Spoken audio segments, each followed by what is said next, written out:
രാമചന്ദ്രാഭിഷേകം ശ്രീരാമചന്ദ്രാഭിഷേകം സീതയാ സഹിത രാമചന്ദ്ര രഘുവീരരാജ്യാഭിഷേകം ശ്രീനീലകണ്ഠാഭിഷേകം ആഞ്ജനേയ പരിസേവ്യൻ ധീരഭരതാഭിപൂജ്യൻ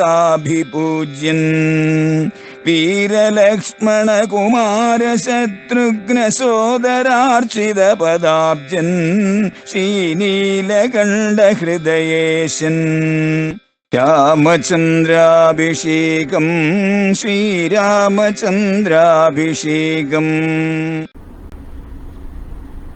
യോ ദത്വാ വരമദ്യൈവ പുനരന്യാനി ഭാഷസേ. വരം തന്നതിന് ശേഷം പിന്നെ വരം ചോദിച്ചു കഴിയുമ്പോൾ പിന്നെ അന്യമായിട്ട് ഒഴിവുകഴികൾ ഒന്നൊന്നായിട്ട് പറഞ്ഞ് രക്ഷപ്പെടാൻ നോക്കുന്നു. അങ്ങ് സൂര്യവംശജർക്ക് അപമാനമാണ് എന്നറിഞ്ഞുകൊള്ളണം. ഈ വംശത്തിന്റെ ചരിത്രം അങ്ങ് ഓർക്കുക, രാജർഷിമാരുടെ ചരിത്രം അങ്ങ് ഓർക്കുക. ശൈബ്യ ശേനകപോതിയെ സുമാംസം ഭക്ഷിണേ ദദൗ.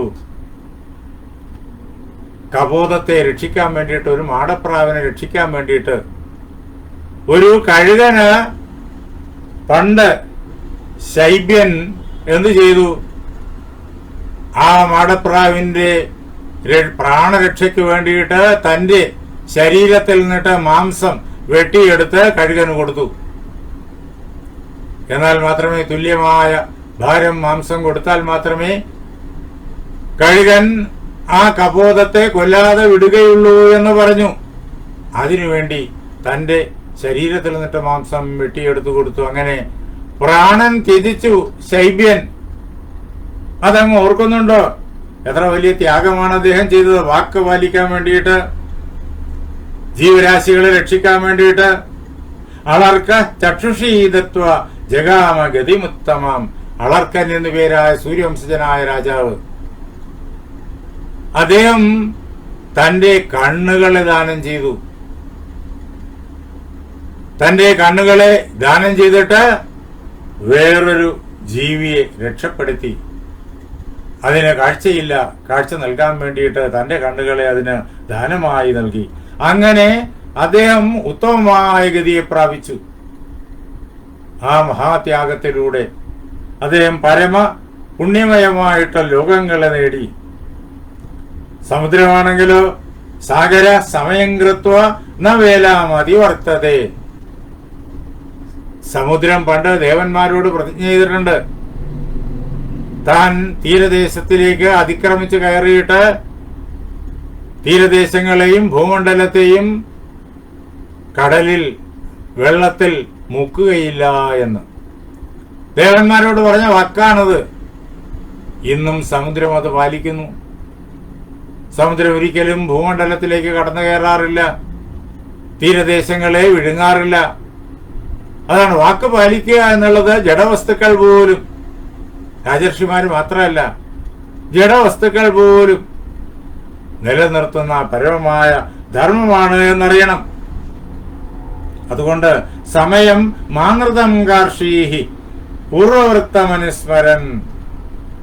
പഴയ ചരിത്രം, സൂര്യവംശത്തിൽ പറഞ്ഞ രാജാക്കന്മാരുടെ ചരിത്രം, അത് ഓർത്തുകൊണ്ട് നാളിതുവരെ അങ്ങ് ചെയ്തിട്ടുള്ളതായ കർമ്മങ്ങൾ അതും ഓർത്തുകൊണ്ട് അങ്ങ് ഒരിക്കലും ഈ പ്രകാരത്തിൽ പറഞ്ഞ വാക്ക് ലംഘിക്കരുത്. കള്ളം അങ്ങ് പ്രവർത്തിക്കരുത്, അസത്യം അങ്ങ് പ്രവർത്തിക്കരുത്. അസത്യം പ്രവർത്തിക്കാനുള്ളതായ ഈ നിശ്ചയത്തിൽ നിന്നിട്ട് അങ്ങ് പിന്മാറണം. കൈകേയി തിരിച്ച് ദശരഥനോട് പറയുകയാണ്.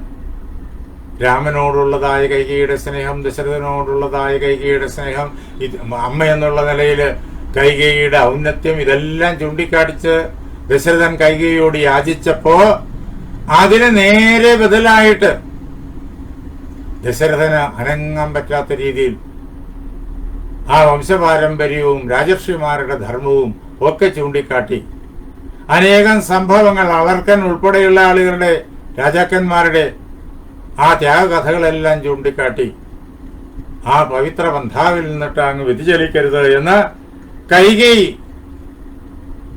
ദശരഥനോട് ആജ്ഞാപിക്കുകയാണ്. ഇതെല്ലാം യഥാർത്ഥത്തില് ആജ്ഞയാണ്.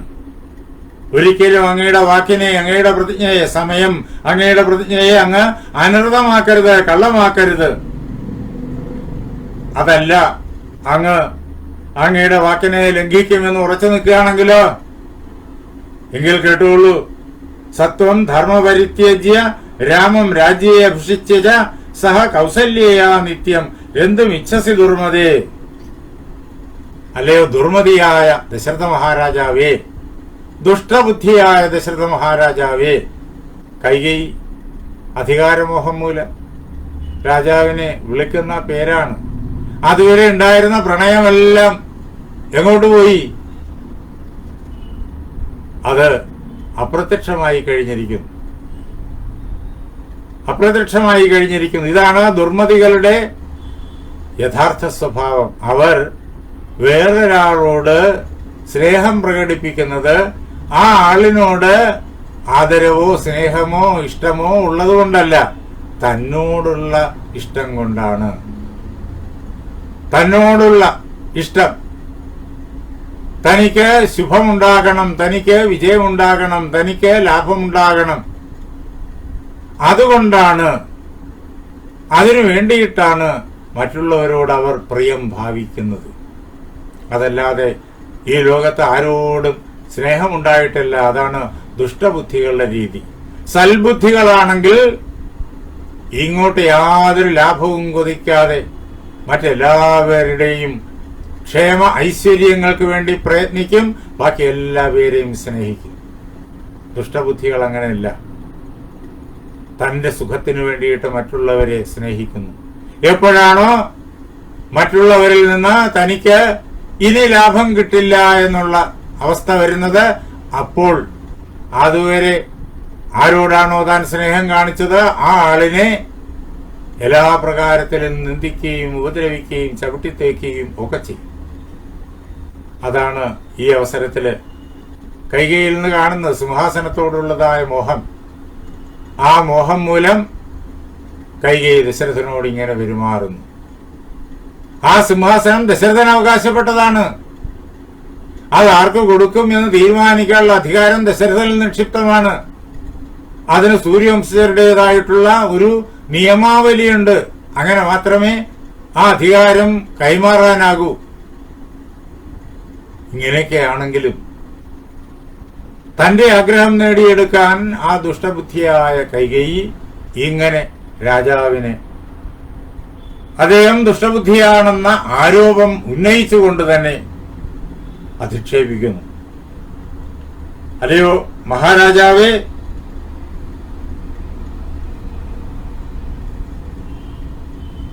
ദുർമതേ, ദുഷ്ടബുദ്ധിയായിരിക്കുന്ന അല്ലയോ മഹാരാജാവേ, എനിക്ക് മനസ്സിലായി അങ്ങയുടെ ആഗ്രഹം എന്താണ് എന്ന്.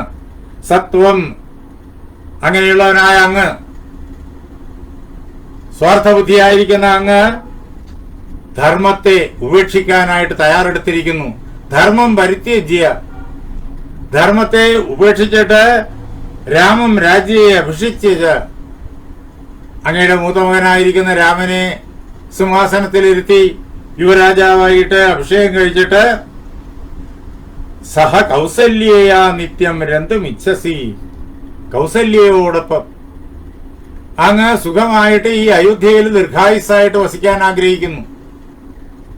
അങ്ങയുടെ ദുഷ്ടബുദ്ധി കൊണ്ടാണ് അങ്ങയുടെ മനസ്സിൽ ഇത് തോന്നുന്നത്. ഇതെനിക്കിപ്പോ വ്യക്തമായി കഴിഞ്ഞിരിക്കുന്നു.